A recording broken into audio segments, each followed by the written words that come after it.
안녕하세요. 저는 고급 보석 가게를 운영하는 30대 후반의 한 아이 엄마입니다. 여러분, 혹시 피터팬 증후군을 아시나요? 몸은 어른이지만 책임을 회피하고 누군가에게 의존하려고만 드는 어른 아이를 지칭하는 심리적 용어인데요. 끔찍하게도 제 남편 놈을 비롯해 신운영과 시모까지 모두 이 병에 걸려 있습니다. 결혼 후 걸어온 삶이 어찌나 블랙 코미디 같은지 모든 과정이 다 끝난 지금까지도 되돌아보면 씁쓸한 웃음이 흐를 정도랍니다. 찰리 채플린이 그런 말을 했다죠. 인생은 멀리서 보면 희극, 가까이서 보면 비극이라고요. 그의 말처럼 지금은 멀리서 볼 수 있게 됐으니 나름의 희극으로 승화시키고 있습니다만 그 안에 있을 땐 정말 처참할 정도의 비극이었습니다. 저는 미대를 졸업한 후 제법 큰 보석회사 디자이너로 취업했어요. 어릴 적부터 심미적인 것에 관심이 많았던 저는 예쁜 것들만 보면 약간 정신이 나가버리는 이상한 녀석이었죠. 그래서 남자를 볼 때도 상당히 미적인 관심으로 판별했었던 것 같아요. 비율이랄지 구조랄지 색감이랄지 하는 것들과 조화를 중시하면서요. 맞아요. 참 철딱선이 없었죠. 소위 키 크고 잘생긴 남자들에게 환장해 있던 저는 시작하는 연애마다 대부분 실패했답니다. 그렇게 뼈아픈 경험을 하며 새롭게 추가된 기준이 성실과 경제관념이었어요. 키 크고 잘생겼으면서 성실하고 사치 부리지 않는 성향의 남자를 만나자 결심하고 선택한 게 바로 제 남편이었죠. 나중에 보니 완전히 속은 거였지만은요. 남편은 주변 사람들에게 제 취향에 대해 탐문했고 제 앞에서만 검소한 척 연기를 한 거더군요. 이 정도면 사기 아니냐고 변호사인 남동생에 정식적으로 상담을 요청했을 정도로 배신감은 컸습니다. 덕분에 남편의 호칭은 점점 원색적으로 변해갔어요. 남편에서 남편 녀석으로 종국의 남편놈으로 말입니다. 시모에게 처음 인사드리는 자리에서 처음 본 그의 가족들은 화려하기 그지없었어요. 일단 훌륭한 유전자 집안답게 외모가 다 빼어났습니다. 21살의 어린 나이에 남편을 낳았다는 시모는 50대의 나이에도 탱탱한 피부와 완벽한 몸매를 가지고 있을 정도였죠. 절대 제 나이로 볼 수 없을 만큼 동안이기도 했고요. 그때 당시 함께 나온 남성분이 있었는데 시모의 남동생이거니 했습니다. 남편과 신우가 그를 삼촌이라고 불렀거든요. 한참 후가 되어서야 그가 시모의 연인이었다는 걸 알게 됐어요. 인사드리는 자리에까지 왔던 그는 이후로 코빼기도 볼 수가 없었죠. 금세 헤어졌으니까요. 늘 그런 식이었습니다. 시모는 남성 편력이 대단했어요. 자식들은 그런 엄마에 대해 그냥 그러려니 하며 지내더라고요. 글쎄 그 이유가 뭐였는지 아세요? 엄마의 사생활이니까 상관하지 않겠어 하는 자립적인 사고방식으로 내린 결론이 아니었어요. 콩고물이었죠. 연애를 시작하면 시모는 남자에게 늘 명품백 한두 개는 받아냈고 그런 과정에서 남편과 신우에게도 선물 세례를 퍼부었던 거였어요. 둘은 그 패턴에 열광하고 있었고요. 정말 기가 찰 노릇이었죠. 남편이 19살이던 해 시모는 이혼했다고 해요. 그러면서 아이들과 함께 안양의 외곽으로 이사했다더군요. 시댁은 그때부터 살림이 그다지 여유롭지 않은 것 같았어요.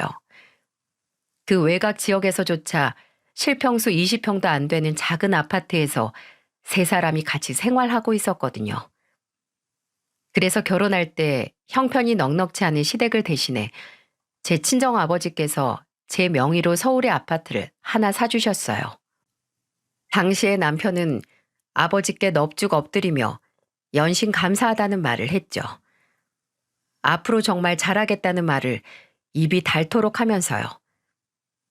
경기권으로 한번 나가면 서울로 되돌아오기 어렵다고들 하는데 자신은 서울로 다시 입성했다며 어찌나 기뻐하던지 옆에 있던 저까지 슬며시 미소가 지어질 정도였습니다. 당시엔 남편에게 흠뻑 빠져서 똥인지 된장인지도 구분 못하던 시절이라 그 모습이 그렇게 귀여울 수가 없더라고요. 타임리스 영화 속 주인공처럼 시간을 돌려 당시의 저를 만날 수 있다면 뭣도 모르고 행복해하는 저의 등짝을 후려치며 제발 정신 차리라고 욕이라도 한 반 해주고 싶은 심정이랍니다. 결혼 이후 남편은 서서히 제 본색을 드러냈습니다. 대기업에 다니고 있긴 했지만 기본 자산이 없는 집안이라 돈을 마음 놓고 펑펑 쓸 수 없었는데도 그는 씀씀이가 아주 대단했죠. 제 입이 다물어지지 않을 만큼이요. 그가 남편 녀석에서 남편 놈으로 위치가 강등된 사건 하나를 말씀드려 볼게요. 지금 생각해도 참 어처구니가 없던 일인데요. 여느 때처럼 월말 정산을 하던 저는 남편 놈 카드값이 850만 원 정도 나온 걸 발견했습니다. 고지서를 보고 눈이 튀어나오려고 하는 저에게 남편이 별거 아니라는 듯 말하더군요. 곧 정아 생일이라서 선물 하나 사줬어. 정아는 신우 이름이었어요. 이 신우도 곧 신우 연으로 강등되지만 이때까진 그래도 사람 취급은 받고 있었을 때였죠. 아니 뭘 사줬기에 카드값이 이렇게 나와. 중고차라도 한 대 뽑아준 거야? 생일에 중고차가 뭐야 중고차가. 그냥 가방 하나 사줬어. 조그만한 걸로. 고지서 내역을 자세히 살펴보니 디올로 500만 원이 찍혀 있더군요. 순간 이 남자가 미친 거 아닌가 싶었습니다. 당신 월급 얼마인지 잊은 거야? 대체 이 돈 어떻게 내려고? 그러자 남편이 애교스럽게 달라붙으며 말하더군요. 당신이 내주면 되지. 안 그래? 이게 무슨 거지 근성인가 싶어서 저는 단호하게 말했어요. 안 그래. 그러게 분수에 맞게 썼어야지. 당신이 저지른 일은 당신이 책임져. 난 일체 관여 안 할 테니까. 에이, 우리가 남이야? 왜 이렇게 빡빡하게 굴어? 그래? 그럼 나도 내 동생 선물로 백화점 가서 스테파노 리츠 정장 하나 살게.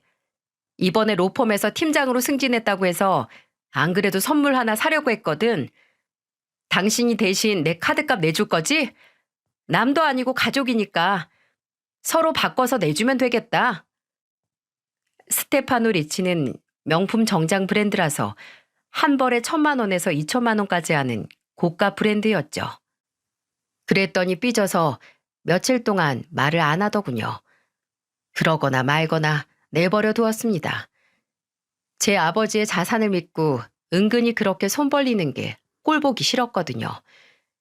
삼촌이라 부르며 등쳐먹던 시모의 남자들과 제 부친을 동급으로 보는 것 같아 소름 끼치기도 했고요. 평생 세무사를 하신 아버지께선 세무법인 회사를 만들고 대표직으로 계셨습니다. 제가 14살 때 엄마가 돌아가신 후 아버지는 재혼도 하지 않으시고 남동생과 저를 홀로 키우셨고요. 정말 고생 많이 하셨죠. 주변에선 재혼해라, 남자 혼자 일하며 애들을 어떻게 하려고 하냐고 우려했지만 아버지는 흔들리지 않았습니다. 저에게 좋은 여자가 아이들에게도 좋은 엄마가 되어줄지 그걸 어떻게 합니까? 애들에게 그런 모험을 하게 할 수는 없습니다. 이토록 외골수인 아버지께서 평생 어렵게 고생하면서 얻은 자산이고 부예요. 쉽게 덤으로 주어진 게 아니란 말입니다. 그런데 남편 놈은 그걸 마치 제 돈인 것처럼 생각하더군요. 심지어 저와 동생도 그러지 않는데 말이죠. 남편의 정체를 진즉에 알았다면 좋았겠지만 그는 가면 속에 자신의 진짜 모습을 철저히 숨기고 있다가 결혼 후부터 슬슬 본 모습을 드러내더니 제가 아이를 낳은 후부터는 대놓고 이런 면모를 숨기지 않고 내보였습니다. 이런 사실을 전혀 모르는 아버지께서는 제가 아이를 낳자 선물을 하나 해주고 싶다고 하셨어요. 제가 뭘 주려고 그러시냐고 물으니 아버지께서 말씀하시더군요. 우리 딸 보석 디자이너로 일한 지 오래됐잖니. 거기서 네가 원하는 대로 디자인할 수 없어서 가끔 좀 답답하다고 했었잖아.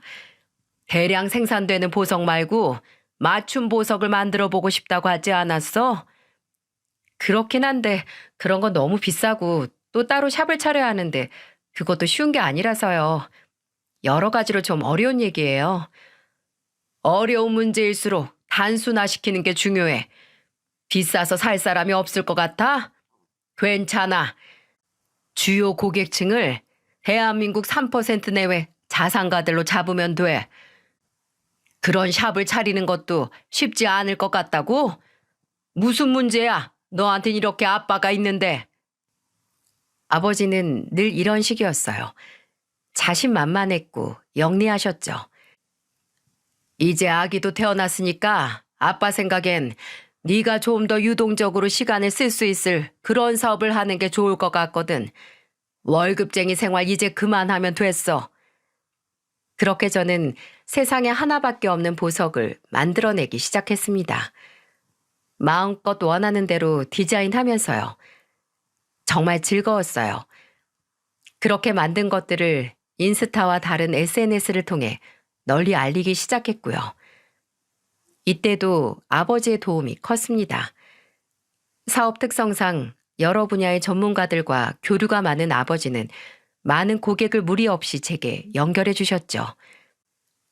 연예인들 콘서트 무대용 보석 세트, 사업상 선물용 보석, 또 사회 고위 인사의 가족 기념을 위한 보석 등을 제작했어요. 혼자 운영하기엔 무리가 될 정도로 주문량이 늘자 저는 후배를 영입했답니다. 사업은 번창했어요. 매장 자체는 크지 않았지만 선 주문 후 제작 시스템인데다 대부분 예약제로 운영되었기에 아기를 돌보며 얼마든지 편하게 일을 할 수 있었고요. 이번에도 아버지가 옳았던 거예요. 저는 수익의 40%를 매달 아버지에게 드렸습니다. 대주주님을 위한 배당금이라는 명목으로요. 투자자라 봤자 아버지밖에 없긴 했지만 말입니다. 정당한 대가인 만큼 아버지는 제가 보내드리는 돈을 흔쾌히 받으셨어요. 아버지는 저희 남매를 이렇게 키우셨습니다. 세상에 공짜 따윈 없다는 공식으로요. 이런 교육 방침으로 자랐으니 시댁의 행태가 얼마나 더 견디기 어려웠을지 짐작되시죠? 편안한 일상을 누리던 어느 나른한 오후, 후배 지영이에게 일을 부탁하고 아들과 시간을 보내고 있을 때였습니다. 신우에게서 전화가 들어오더군요. 여보세요? 제가 전화를 받자 신우가 황당하다는 듯 말했어요. 제 번호 저장 안 되어 있어요? 왜 그렇게 모르는 사람처럼 전화를 받아요? 이젠 하다하다 별걸로 시비를 다 터는구나 싶었지만 저는 웃으며 말했습니다. 민우 기저귀 갈아주다가 급히 받느라 미처 누군지 확인을 못했네요. 마음 상했어요, 아가씨? 여기서 잠깐 멈추고 여러분께 한 가지 사과 말씀드릴게요. 민우는 가명입니다. 제 아들 실명을 이런 공개된 곳에 오픈할 수는 없으니까요. 믿기는 해도 신우 이름 역시 가명을 썼습니다. 부디 시청자분들의 너른 양해 부탁드릴게요. 신우는 조금 새침하게 목을 가다듬더니 말하더군요. 언니한테 부탁도 좀 하고 가게 구경도 하려고 왔는데 안 계시네요? 아, 오늘은 딱히 예약이 없는 날이라서요. 근데 왜 그러는데요? 그러자 그녀가 말을 않고 은근히 뜸을 들이더라고요. 이때 알아챘죠. 가게 물건을 공짜로 얻어가려는 속셈이라는 것을요. 아, 얼굴 보고 말하는 게 낫겠어요. 언닌 언제 출근하는데요? 내일 와요. 오후 1시엔 예약 있으니까 2시 반쯤 오면 되겠네요. 알았어요. 다음날 신우가 어떤 젊은 남자와 함께 가게로 찾아왔어요. 저는 의연하게 그들을 맞이했죠. 신우가 절 보며 친한 척 말했습니다. 언니, 여기 제 남자친구인데 어머니 생신 선물로 조금 특별한 걸 해드리려고 하거든요. 그러면서 제 인스타 계정을 들어가 제품 하나를 콕 집더니 이런 스타일이면 좋을 것 같은데 언제까지 만들어줄 수 있어요? 어머니 생신이 바로 다음 주라서요. 막무가내인 게 딱 예상대로더군요.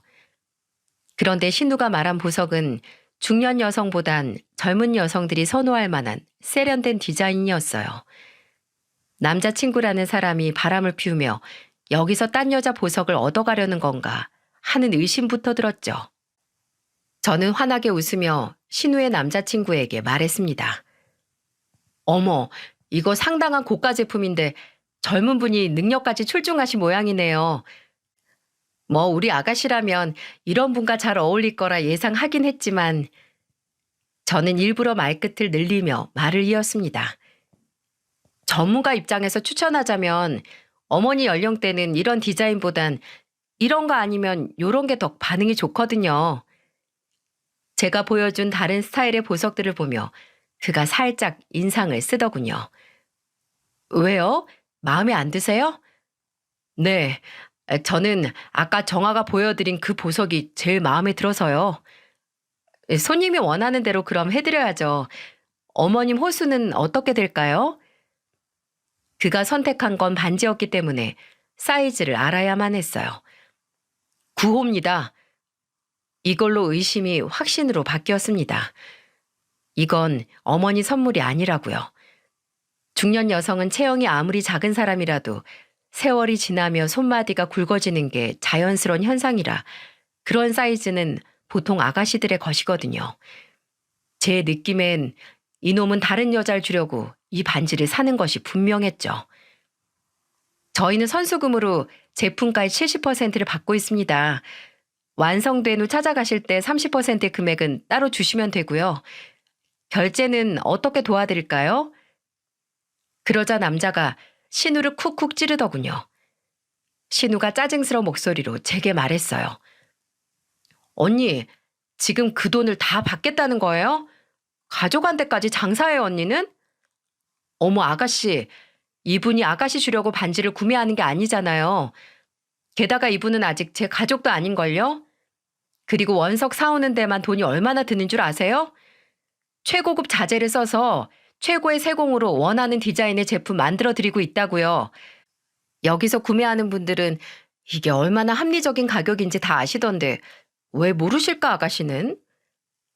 남들하고 똑같은 돈 주고 사려면 제가 왜 굳이 언니네 가게까지 찾아왔겠어요? 안 그래요? 톡 쏘는 신우에게 대꾸하지 않고 같이 온 남자를 향해 제가 물었습니다. 어머님 선물로 예산은 얼마나 잡으셨어요? 그가 우물쭈물하며 말하더군요. 한 20만 원 정도요. 그러자 신우가 소리치더군요. 그냥 하나 해줘요. 내가 직접 왔잖아요. 근데 무슨 돈을 받겠다는 거예요? 언니 정신 나갔어요? 아가씨야말로 정신 나갔어요? 여기 유일한 투자자인 제 아버지가 오시더라도 정가로 물건값 내고 사가는 곳이에요. 20만 원 예산이면 근처에 중저가 체인 주얼리샵 있어요. 거기로 가셔서 금액에 맞는 적당한 거 고르시면 되겠네요. 그렇게 그들을 내쫓았습니다. 제가 좀 너무한 것 같으세요? 아니요. 여러분이 만약 저를 욕하신다면 시댁 식구들의 속물 근성을 모르셔서 그러시는 걸 거예요. 이미 그들에게 너무 많이 당했던 터라 더는 당하지 않겠다고 결심한 시점이었거든요. 이후 신우도 더는 저를 상대하지 않았는데 저로서는 오히려 고마울 따름이었죠. 나중에 우연히 알게 된 사실인데 그놈이 딴 여자와 바람을 피우고 있던 게 맞았더군요. 신우가 남편에게 전화해 우는 소리로 하소연을 하는 걸 듣게 됐거든요. 이렇듯 저는 나름대로 잘 살고 있다고 생각했어요. 앞으로 닥칠 힘겨운 일은 상상도 하지 못한 채로 말입니다. 제 인생 최악의 사건이 그들이 제게 또 빨대를 꽂을 좋은 빌미가 될 거라고 그 누가 예상이나 했겠어요? 우선 제 인생 최악의 사건부터 말씀드려야겠네요. 다리에 힘이 빠진 만큼 청천벽력 같은 그 소식부터요. 하늘도 무심하시지. 차라리 다른 문제였다면 그렇게까지 마음이 무너지진 않았을 텐데. 저의 정신적 지주이신 아버지께서 위암 선고를 받으셨습니다. 아버지는 관련 영역 최고의 의료진에게 최대한 빠른 일정으로 수술을 받으셨고 수술은 아주 잘 되었다고 했습니다. 암이라는 게 처음 수술이 잘 되었다고 하더라도 5년 이내 재발하면 급격한 전이 증상으로 목숨을 잃을 수도 있는 무서운 병인지라 우린 안심할 수가 없었죠. 정말 그땐 하루하루 기도하는 마음으로 살았던 것 같아요. 아버지는 동생과 저를 불러놓고 말씀하셨습니다. 이곳 생활 모두 정리하고 고향인 전라도로 가련다. 전원주택 하나 이미 구해뒀어. 회사도 넘기기로 했고. 세상 누구보다 열정적으로 일하던 아버지는 병마와 싸우며 인생의 의미에 대해 다시 생각하신 듯 했어요. 동생과 저는 아버지가 어떤 결정을 하시든 지지하고 응원할 준비가 이미 되어 있었습니다. 너희도 알다시피 내겐 오랜 시간 좋은 감정으로 함께 온 사람이 있어. 아버지에겐 좋은 연인이면서 좋은 아내가 될 수 있을 만한 분이셨지만 저희에게 좋은 어머니가 될지 확신할 수 없어 재혼하지 않았던 분. 잘 알죠, 누군지. 그분은 아버지 회사 초창기부터 사무 보조 업무를 맡고 계시는 직원 중 한 분이셨습니다. 너희들도 성인이니까 이젠 나도 그 사람과 여생을 함께하고 싶다. 남동생이 저와 잠시 눈빛을 나누더니 말했습니다. 아버지 뜻대로 하세요. 아버지만 행복하시면 저흰 뭐든 괜찮아요. 그 전에 증여 방식으로 유산을 미리 정리하려고 한다. 가족끼리 돈 문제로 얽히는 것처럼 추한 것도 없잖니. 너희 두 사람에게 증여세 제외하고 10억 원씩 나눠주려고 한다. 세금에 관한 한 아버지는 제가 아는 최고의 전문가시니 잘 알아서 하시리라는 걸 알고 있었죠. 얼마 지나지 않아 말씀하신 대로 통장엔 10억의 돈이 찍혀 있었습니다. 그런 후 아버지는 가족들과 함께 간단히 식사하는 것으로 예식을 대신하셨고요. 그 후 예정대로 고향인 전라도 주택으로 그분과 함께 바로 내려가셨고요. 문제는 그 이후에 드러났습니다. 되짚어 보면 당연했어요. 진상이 괜히 진상이겠어요? 진상짓을 하니 진상인 거죠. 이젠 여러분도 저희 시댁 쪽 식구들 성향에 대해 파악되셨을 테니 무슨 일인지 대충 예상되시겠죠? 아버지가 제게 증여한 10억 원에 시모와 남편 놈이 눈독을 들인 것이었어요. 아버지께서 암으로 투병하실 땐 쥐뿔 신경도 안 쓰던 인간들이 이제 와서 돈 욕심엔 그렇게 열정적이니 우습지도 않더군요. 그 전에 전혀 예상치 못한 일이 일어난 건 1년 전쯤이었어요. 남편이 어떤 노신사와 함께 걷고 있는 걸 우연히 보게 됐죠. 저는 깜짝 놀라고 말았습니다. 그분은 지금껏 제 샵에서 팔린 그 어떤 보석보다도 더 고가의 제품을 주문한 손님이셨거든요. 시치미를 뚝 떼고 남편에게 물어봤어요. 아까 같이 걷던 신사분 누구셔? 봤어? 우연히. 아빠야, 친아빠. 너무 놀라 입을 다물 수가 없었습니다. 제가 누군지 알고 일부러 제 가게로 오셔서 보석을 주문하신 건지 아니면 지독한 우연인 건지 당시 저로서는 도무지 알 수가 없었어요. 하지만 진실은 곧 밝혀졌답니다. 그분이 주문한 물건을 찾으러 오신 바로 그날 말입니다. 그분께선 점잖은 목소리로 제게 말씀하셨어요. 남은 30% 대금도 바로 결제할게요.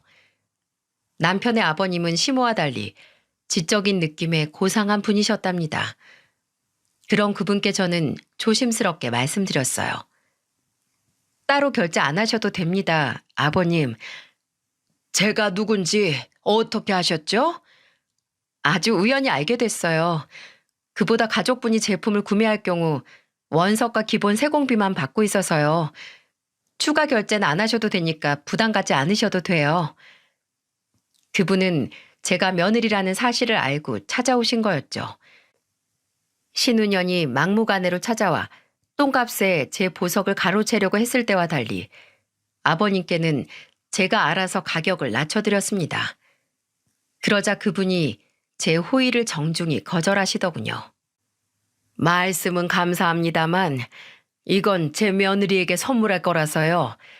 제 값을 치르고 싶으니 양해해 주세요. 네? 예상치 못한 말씀에 저는 너무 당황하고 말았습니다. 나에게 할아버지가 되는 기쁨을 선사해 줬는데 이 정도는 약소하죠. 당시엔 전혀 알지 못했지만 그래서 제품 디자인을 고를 때 저에게 모든 걸 전적으로 맡기고 싶다고 하신 거였어요. 만드는 사람이 가장 갖고 싶어 할 디자인이라면 누구라도 마음에 들지 않겠냐면서요. 고개를 숙여 예를 표하며 제가 아버님께 말씀드렸습니다. 감사합니다. 정말 소중히 잘 사용할게요. 그리고 말씀 낮추세요. 시아버님께서 며느리에게 이런 극존칭을 쓰시다니 제가 몸둘 바를 모르겠어요. 그러자 아버님께서 호탕하게 웃으시더군요. 공손한 자세로 다시 한 번 더 선물에 대한 감사 인사를 한 뒤 저는 잠시 차 한 잔 같이 하는 게 어떠시냐고 제안했습니다. 이건 남편에게도 시모에게도 말한 적 없는 일이었지만은요. 감사하게도 아버님께서는 흔쾌히 그러자고 하셨어요. 자리를 옮긴 저는 늘 궁금하게 생각하던 걸 아버님께 여쭤봤습니다. 외람된 말씀이지만 정말 궁금한 게 있어요, 아버님. 불편하시면 말씀 안 해주셔도 되니까 편하게 들어주세요. 그래요. 말해봐요. 말씀 낮추셔도 된다는 제 말에도 아버님은 계속 이렇게 존대를 하셨죠. 두 분의 이혼 사유에 대해 여쭤봐도 될까요? 아버님은 잠시 고민하시는 것 같았습니다. 왜 안 그러셨겠어요? 지금 이 사연을 듣고 계신 여러분도 의아하실 수 있다고 생각돼요. 제가 굳이 아버님께 왜 이런 질문을 했을까 하고 말이에요. 처음 시모에게 인사드리러 간 자리에도 이른바 삼촌이라 불리던 정체 모를 남성이 있었다고 말씀드렸었죠. 이후로 제가 알게 된 삼촌만 5명이 넘어요. 물론 연애 기간도 모두 짧았고요. 저와 남편이 결혼하기 이전에도 무수한 삼촌들이 거쳐간 것 같은데 문제는 재혼에 대한 거론이 너무 쉽게 된다는 것이었어요. 연애 기간이 단 6개월만 넘어가도 시모는 재혼하겠다며 설레발을 쳤고 남편 놈은 그런 시모에게 결혼 선물을 하자며 분수에 맞지도 않는 것들을 사내놓으라고 제게 견적서를 들이밀었거든요. 이것으로 인한 스트레스가 이만저만이 아니었어요. 이 집안 인간들은 제 돈을 빨아먹으려고 저랑 결혼한 게 아닐까 싶을 만큼 뻔뻔하게 굴었죠.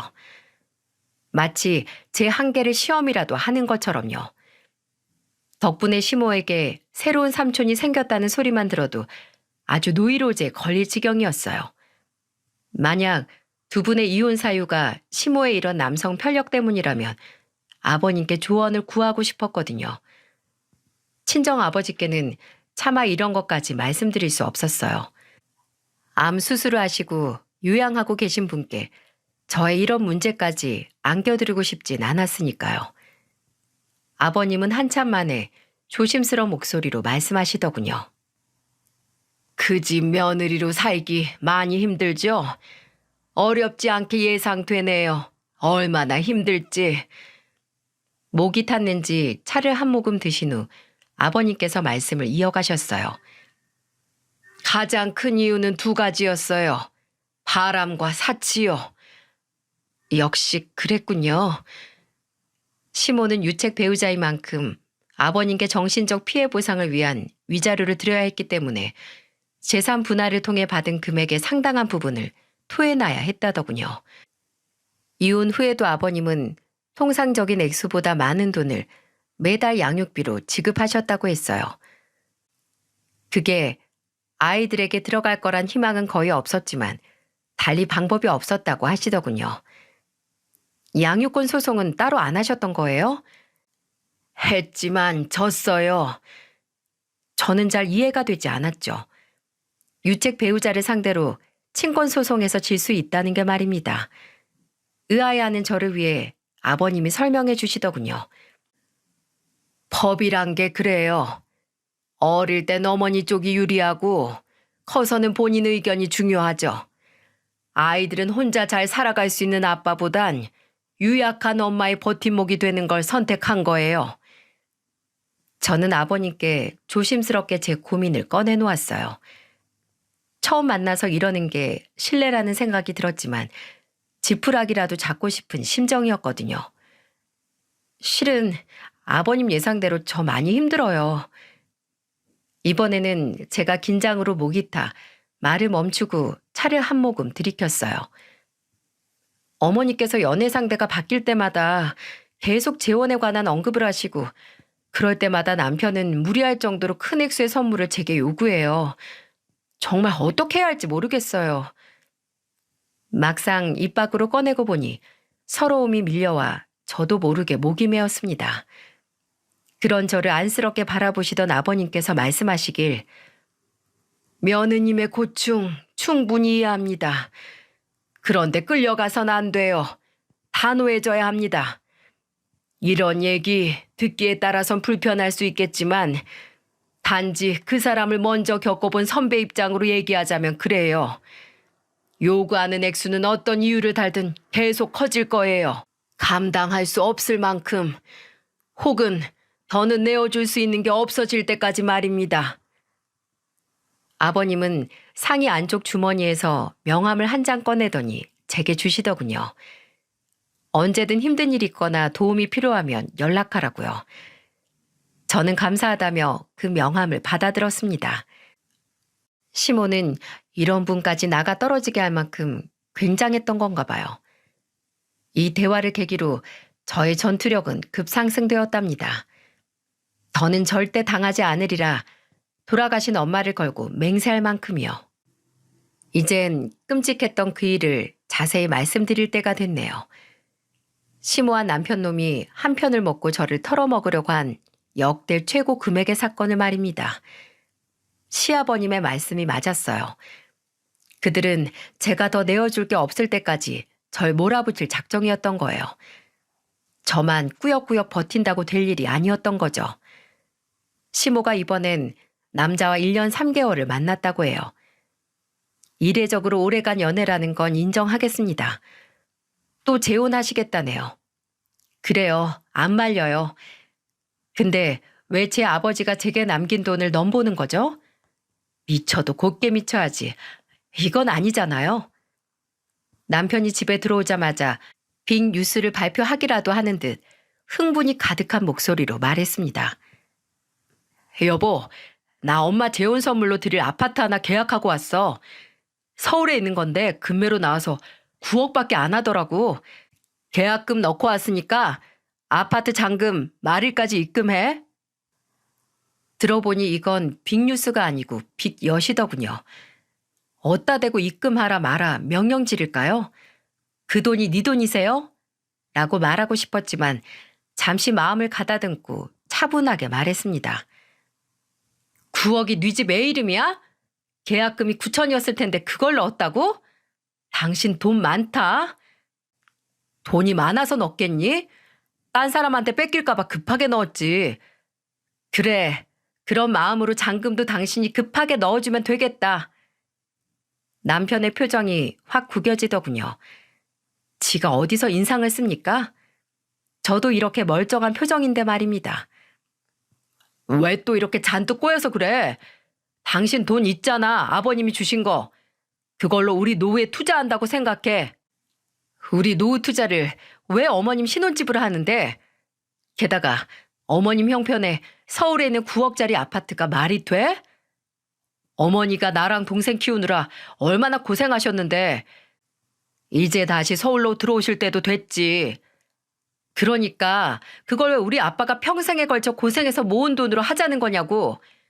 우리 아빠도 평생 나랑 내 동생 키워내느라 고생하신 분이야. 그런 분 돈을 그렇게 쉽게 날로 먹겠다는 거야 지금? 날로 먹다니 누가? 엄마한테 일단 집 사주고 그거 오르면 우리가 시세 차익 보며 팔면 되지. 넌 왜 이렇게 사람이 꽉 막혔니? 당신 어머니한테 선물한다고 하지 않았어? 선물이 뭔데? 한국말 몰라? 선물은 그냥 주겠다는 의미인 거잖아, 이 등신아. 뭐? 등신? 너 말 다 했냐? 아니, 다 안 했는데? 마음 같아서 내가 아주 쌍욕을 하고 싶은데 애 아빠에 대한 예우로 최대한 참고 있는 거야, 지금. 돈 좀 있다고 유세 떨어 너? 얼굴이 벌겋게 상기된 채로 남편이 소리를 지르기에 제가 웃으며 그랬습니다. 돈도 없으면서 유세 떠는 것보단 낫지 않니? 그랬더니 남편 놈이 냅다 제 따귀를 갈기더군요. 마침 민우가 방에서 나온 시점에 말이죠. 갑작스런 엄청난 힘에 저는 그대로 중심을 잃고 거실 벽까지 나가 떨어졌습니다.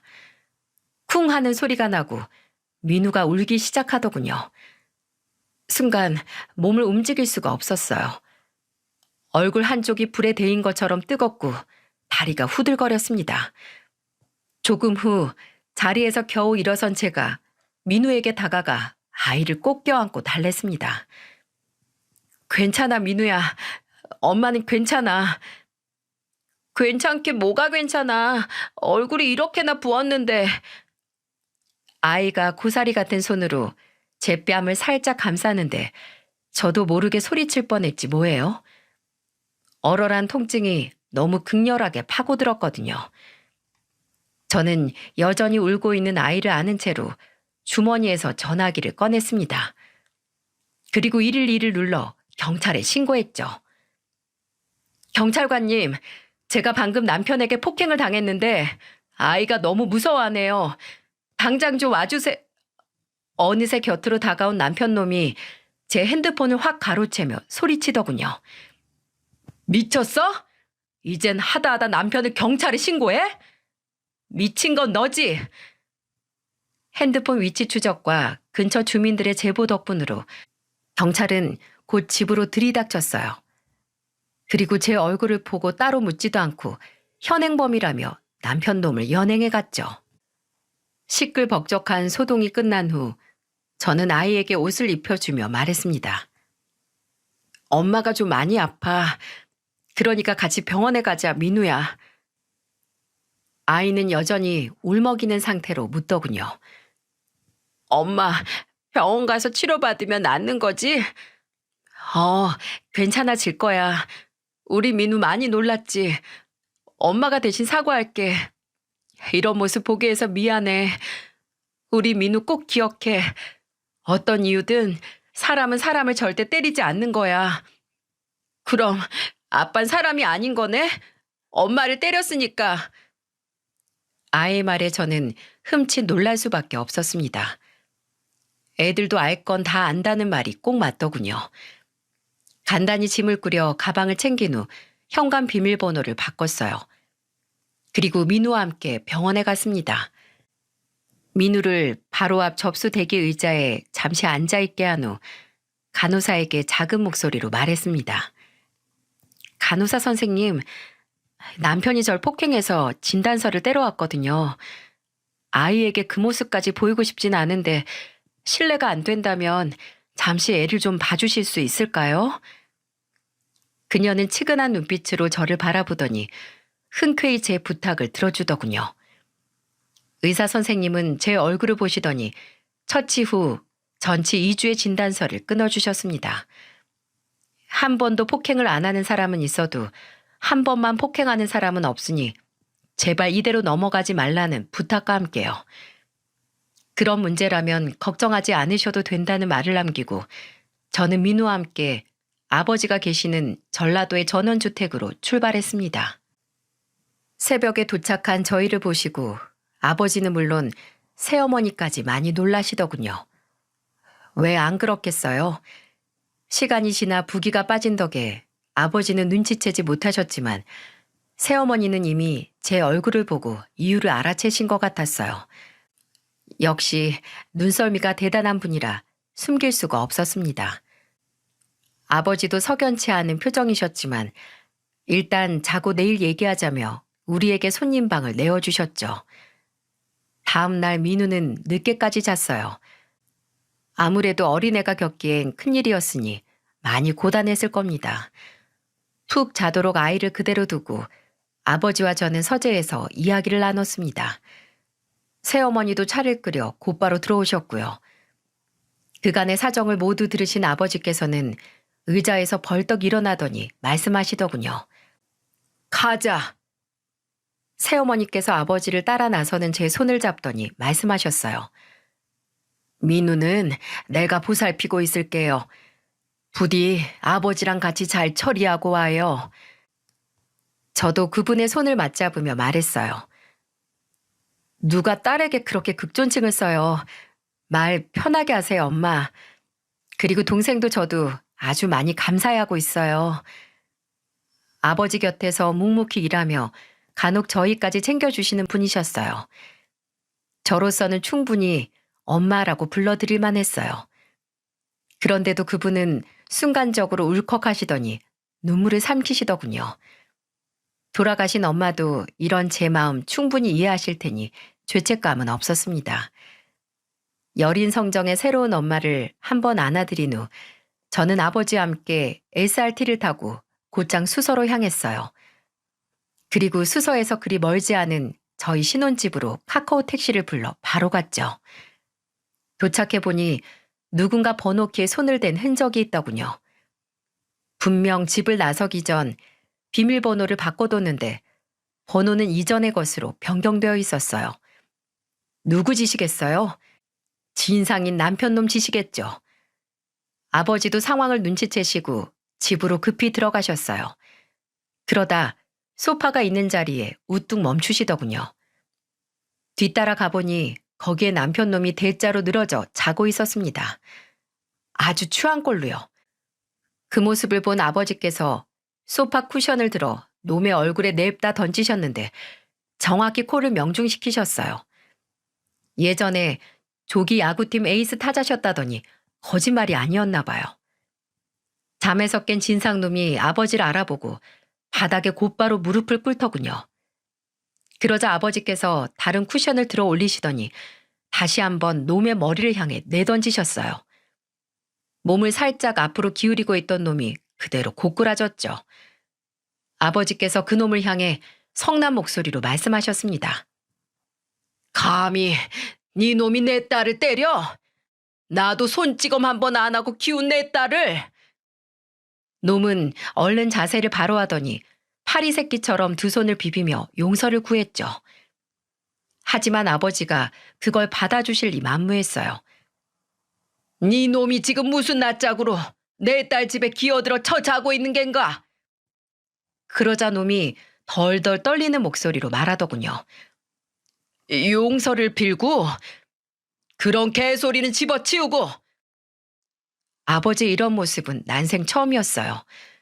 항상 다정하고 단정한 분이셨으니까요. 남편 놈도 당황했는지 아버지의 눈치를 살피며 비굴하게 말하더군요. 제 짐을 챙겨서 나가려고 왔습니다. 일단 나가서 민우 엄마 마음이 풀릴 때까지. 아버지가 그의 말을 끊더니 냉정한 목소리로 말씀하셨어요. 짐 챙기러 왔다며 뭐하나? 짐 안 챙기고. 네, 지금 챙깁니다, 아버님.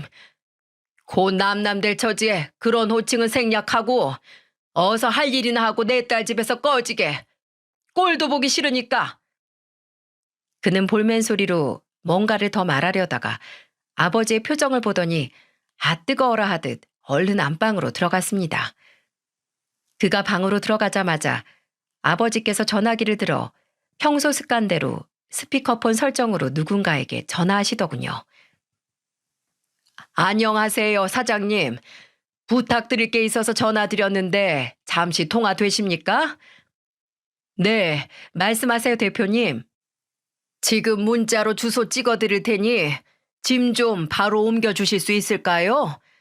안양으로 가면 되고 비용은 착불입니다. 네, 바로 가도록 하겠습니다. 마찬가지로 스피커폰으로 아버지께서는 이번엔 시모에게 전화를 거셨어요. 시모가 반가운 목소리로 바로 전화를 받더군요. 어머나, 사돈어른 잘 지내셨나요? 그쪽 아들이 내 딸 아이에게 손찌검하는 놈이란 걸 알게 됐는데 내가 설마 잘 지내겠습니까? 네? 내 딸 집에 있는 그쪽 아들 짐 곧바로 빼서 안양 집으로 보낼 테니 비용 처리하십시오. 이후 이혼 절차에 관한 모든 내용 증명은 로펌을 통해 갈 겁니다. 갑자기 이게 무슨 말씀이신지 제 결혼 축하하려고 전화하신 거 아닌가요?